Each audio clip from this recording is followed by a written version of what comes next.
bisa hidup lagi, maka aku akan bersedekah.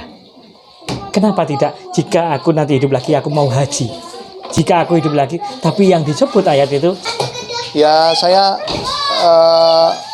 menyampaikan kepada para donatur maupun masyarakat yang menyimak tayangan ini, kita bisa melihat di Al-Quran surat Al-Imran, cuma saya lupa ayatnya, ayat berapa, insya Allah ayat 133.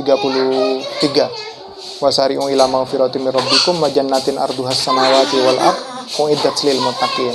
Bersegeralah kamu kembali kepada jalan Allah, ampunan Allah, surga Allah yang seluasnya seluas langit dan bumi, yang itu disediakan untuk orang-orang yang bertakwa. Siapakah orang-orang yang bertakwa? Alladzina yunfikuna fis sarra'i wad dharra. Dan itu yang disebut pertama, sebelum lain-lain yang di belakang itu. Itulah hebatnya kemudian, ya kita harus nyoba, kita harus jajal. Seperti yang saya sampaikan tadi, bukan persoalan jumlahnya, tapi bagaimana kemudian kita terus sampai kemudian itu jadi habit, jadi kebiasaan. Itu nanti akan ketagihan sendiri. Kita kalau sudah terbiasa dalam per bulan mengeluarkan uang 50.000 untuk bersedekah, ketika tidak mengeluarkan itu seperti ada yang kurang. Dan saya menyarankan kepada Bapak Ibu semua untuk habit itu perlu dicoba, dijajal, tidak hanya kemudian sekedar teori. Kemudian satu waktu kita harus sampai kepada tingkatan yang berikutnya. Di dalam Al-Quran surat Al-Imran juga, cuma loncat ayat Ustaz.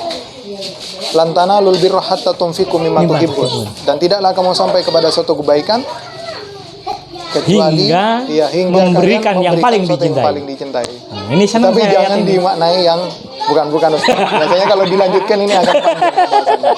Kalau dicoba, itulah kemudian yang saya sampaikan bersama dengan teman-teman sedekah ekstrim.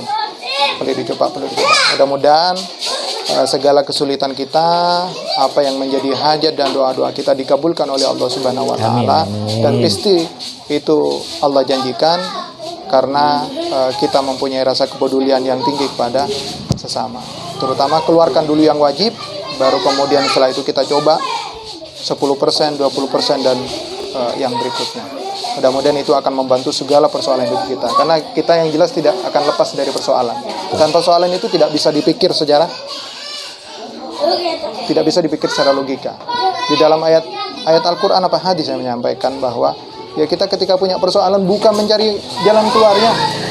Ya syaratnya salah satunya ya perbanyak sedekah, kemudian yang kedua perbanyak istighfar. Karena bisa jadi kemudian persoalan itu berawal dari dosa-dosa yang kita punya. Mungkin itu, sekali lagi saya mohon maaf jika ada referensi ataupun perkataan ayat-ayat yang saya sampaikan itu. Semoga kita masih diberi kesempatan Pak Khalid untuk bertemu lagi.